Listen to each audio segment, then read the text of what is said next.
दोस्तों शुरू करते हैं एमपीटेट के लिए प्रीवियस ईयर के क्वेश्चन साइकोलॉजी सब्जेक्ट के लिए। पहला क्वेश्चन है, पियाजे के अनुसार जब एक शिशु लगभग 7 से 9 महीने की उम्र तक पहुंचता है तो वे विकसित होने लगते हैं, जिसे उन्होंने कहा है ईगोसेंट्रिज्म, व्यक्तिगत कल्पित, वस्तु स्थायित्व, आगमनात्मक तर्क।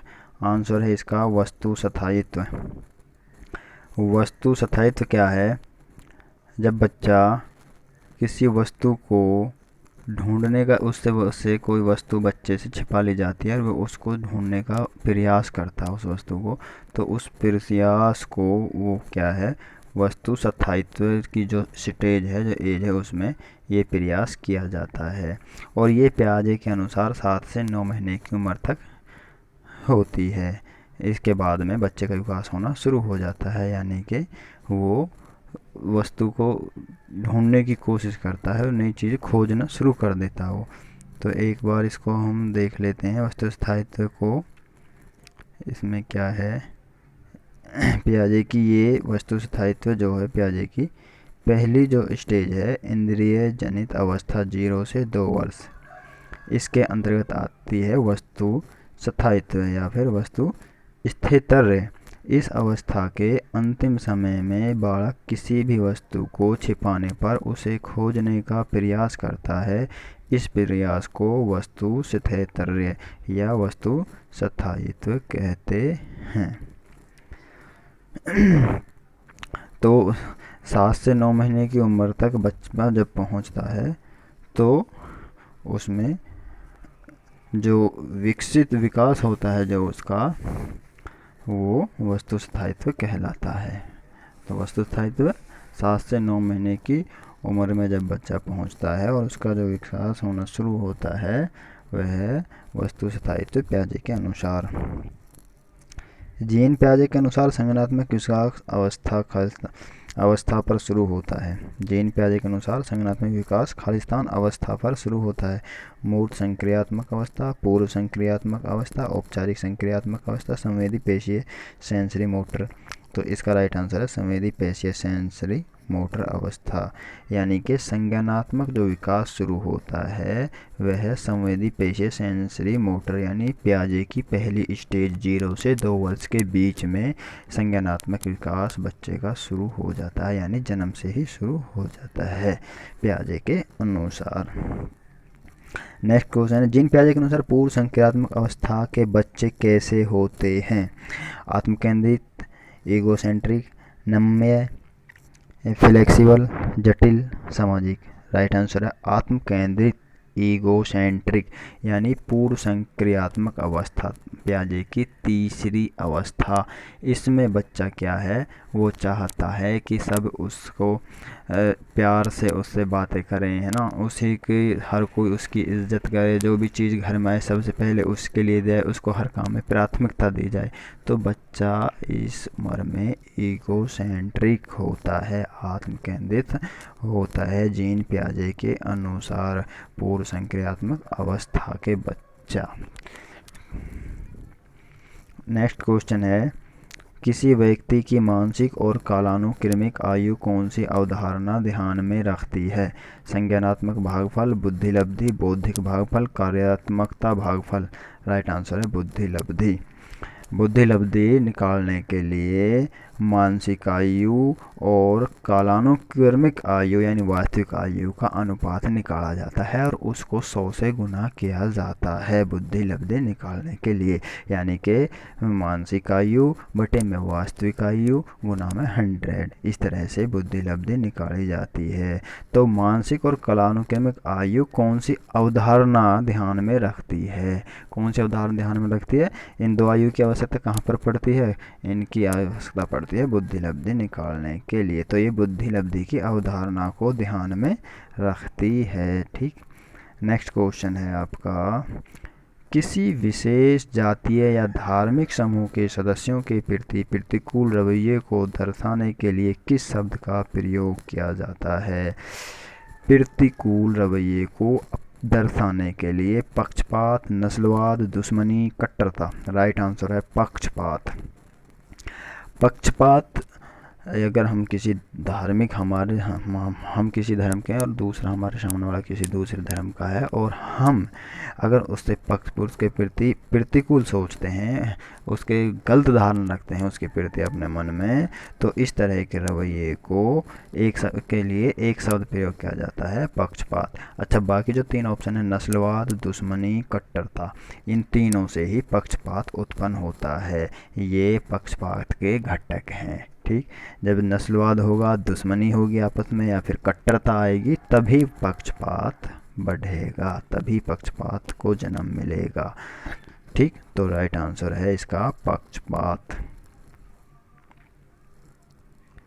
अगला क्वेश्चन देखते हैं, गणितीय समस्याओं को पूरा करने में किस प्रकार की स्मृति शामिल हो सकती है? जटिल गणितीय समस्याओं को पूरा करने में किस प्रकार की स्मृति शामिल हो सकती है? प्रतिभा संबंधित स्मृति, आइकॉनिक मेमोरी, प्रतिध्वनि स्मृति, एक्वाइक मेमोरी, चलन स्मृति, वर्किंग मेमोरी, संवेदी स्मृति, सेंसरी मेमोरी। राइट आंसर है चलन मेमोरी। चलन मेमोरी यानी वर्किंग मेमोरी, थर्ड ऑप्शन। इसमें क्या है, इसको हम प्राथमिक मेमोरी भी कहते हैं, और इसको हम तार्किक मेमोरी भी कहते हैं। और इस मेमोरी में, चलन मेमोरी में, हम जो तार्किक रूप से सोचते हैं, और शुरू में जो हम कोई भी चीज़ एक्सेप्ट करते हैं वो इसी मेमोरी में आके हमारे पास आती है। इसी में हम उसका तुलना करते हैं, अच्छी बुरी, जो भी उसमें जोड़ तोड़ करते हैं, इसी मेमोरी में हम करते हैं।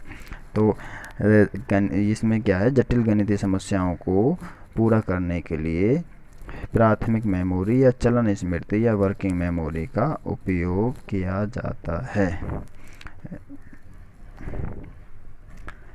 बड़े 5 मॉडल में व्यक्तित्व के प्रकार खालिस्तान के आधार पर विशिष्ट किए जाते हैं। बड़े 5 मॉडल में व्यक्तित्व के प्रकार खालिस्तान के आधार पर विशिष्ट किए जाते हैं। सांस्कृतिक व्यक्तित्व, व्यक्तिगत विशिष्टता, भावुक बौद्धिकता, सत्र आधारित। राइट आंसर है व्यक्तिगत विशिष्टता, यानी कि प्रत्येक व्यक्ति में एक व्यक्तिगत विशिष्टता जरूर होती है। कोई आत्म केंद्रित है, कोई इंटरनल है, कोई एक्सटर्नल है ना। तो इस तरह से हर व्यक्ति एक अलग होता है, अलग तरीके की हर व्यक्ति में एक विशेषता होती है, और इस अलग विशिष्टता के आधार पर ही 5 जो बड़े मॉडल हैं व्यक्तित्व के, जो व्यक्तित्व मॉडलों में जो व्यक्तियों को जो डिवाइड किया गया है, जो 5 बड़े मॉडल हैं, उनमें पर्सनल यानी व्यक्तिगत विशिष्टता, पर्सनैलिटी ट्रेट्स के आधार पर ही उनको विशिष्ट किया गया है, व्यक्तित्व को। नेक्स्ट देखते हैं, पियाजे के संज्ञानात्मक विकास के सिद्धांत के किस चरण में बच्चे में संरक्षण का सिद्धांत विकसित होता है? मूर्त संक्रियात्मक अवस्था, पोस्ट औपचारिक अवस्था, पूर्व संक्रियात्मक अवस्था, औपचारिक संक्रियात्मक अवस्था। तो राइट ऑप्शन है मूर्त संक्रियात्मक अवस्था, यानी कि पियाजे के संज्ञानात्मक विकास के सिद्धांत के किस चरण में बच्चों में संरक्षण का सिद्धांत विकसित होता है? संरक्षण यानी एक तरीके से संवेगों से बचना, अपने आप को संवेगों से बचाना। ठीक है, तो मूर्त संक्रियात्मक अवस्था, जब मूर्त चीज़ों को सामने, जो बच्चे के जो घटना घटित हो रही है, जो उसके सामने जो चीज़ें पेश करी जा रही हैं, जब वो उनको समझने लगता है, जानने लगता है, देख करके जब वस्तुओं को बच्चा समझने लगता है, तो वो फिर संवेगों से जो उसके मन में जो बात आती हैं उनकी बजाय वो जो सामने उसकी जो चीज़ें उनको प्राथमिकता देता है, तो वो उनसे अपना संवेगों से संरक्षण का सिद्धांत विकसित होता है मूर्त संक्रियात्मक अवस्था में। अगला देखते हैं, थॉर्नडाइक के तत्परता के नियम को इस नाम से जाना जाता है? अभ्यास का नियम, प्रभाव का नियम, कार्य प्रवृत्ति का नियम, सेट या मनोवृत्ति का नियम, कार्य प्रवृत्ति का नियम। राइट आंसर है कार्य प्रवृत्ति का नियम, यानी तत्परता का नियम। हम किसी कार्य को करने के लिए व्यक्ति जितना अधिक तत्पर होगा, वह उसका उतना ही उस कार्य को करने में रुचि उत्पन्न होगी, उतनी उसकी उस कार्य करने में रुचि उत्पन्न होगी और उतनी ही उसकी सफलता के चांस बढ़ेंगे। ठीक है, तो तत्परता का नियम किसी कार्य को करने के लिए तत्पर रहना है। तो इसी का दूसरा नाम क्या है? कार्य प्रवृत्ति का नियम, यानी कार्य के विषय में प्रवृत्ति व्यक्ति की कैसी है। अच्छी प्रवृत्ति किसी कार्य के विषय में कि इस कार्य को ये करना मेरे लिए बहुत ज़रूरी है और ये इंटरेस्टेड है, ये काम करना मुझे अच्छा लगता है, यानी उसके बारे में अच्छी प्रवृत्ति है, तो वो क्या है? तत्पर होगा उस कार्य करने के लिए। तो तत्परता के नियम का दूसरा नाम कार्य प्रवृत्ति का नियम।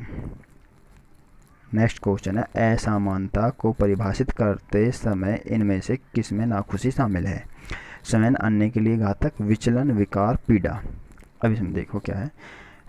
सामान्य व्यवहार इंसान करता है जो हमारे द्वारा एक्सेप्ट किया जाता है, जिसको हम हमारे सामने कोई बातचीत कर रहा है या फिर नॉर्मल व्यवहार जो हम आम ज़िंदगी में जो हम करते हैं, जिसको हमें एक दूसरे से बात के देखने में बुरा नहीं लगता, वो हो गया सामान्य व्यवहार। और असामान्य व्यवहार, जो हमारे सामने कोई ऐसा व्यवहार करे कि हमें उसका व्यवहार अच्छा ना लगे, बुरा लगे, वो हो गया असामान्य व्यवहार। तो असामान्य व्यवहार को परिभाषित करते समय इनमें से किसमें नाखुशी शामिल होती है? तो सीधी सी बात है, पीड़ा। अगर विचलन या फिर कोई बीमारी है, विकार है उसके, या फिर पहला ऑप्शन समय या अन्य के लिए घातक है, वो किसी तरीके से अपने मन में किसी के लिए कोई चीज़ रखता है नुकसान पहुंचाने की, तो ये इन सारी चीज़ों से उसको क्या होगा? पीड़ा जो है, स्ट्रेस में जो आएगा, ये इन बाकी तीन ऑप्शन इनकी वजह से ही वो स्ट्रेस में आएगा, यानी पीड़ा होगी उनको। इन ये तीन जो कारक हैं वो इसके एक पीड़ा के एक कारण हैं, इनके कारण ही पीड़ा उत्पन्न होगी। तो नाखुशी यानी दुख उसमें शामिल है, दुख है पीड़ा में। जब तक उसके लिए दुख नहीं पहुंच रहा और किसी पीड़ा नहीं हो रही किसी बात से, जब तक असामान्यता को परिभाषित करने में जब थोड़ी नाखुशी शामिल नहीं है, जब उसको किसी चीज़ से पीड़ा पहुंचने लगी तो अब उसके असामान्यता व्यवहार करने में अब उसको पीड़ा यानी नाखुशी होगी। जब दुख पहुंचने लगा तो अब उसको नाखुशी होगी, और नाखुशी जो होगी, जो पीड़ा जो पहुंचेगी, वो किसी बीमारी की वजह से या अन्य किसी घातक या विचलन, इन चीज़ ये उसका कारण हो सकते हैं, ये भी उसका कारण हो सकते हैं उसके पीड़ा पहुंचाने का असामान्य व्यवहार में। यानी हो सकता है कि वो किसी बीमारी से ग्रस्त है और उसके कारण असामान्य व्यवहार कर रहा है, और असामान्य व्यवहार करने की वजह से उसको फिर दुख होता है। तो ये 10 क्वेश्चन, दैट्स ऑल।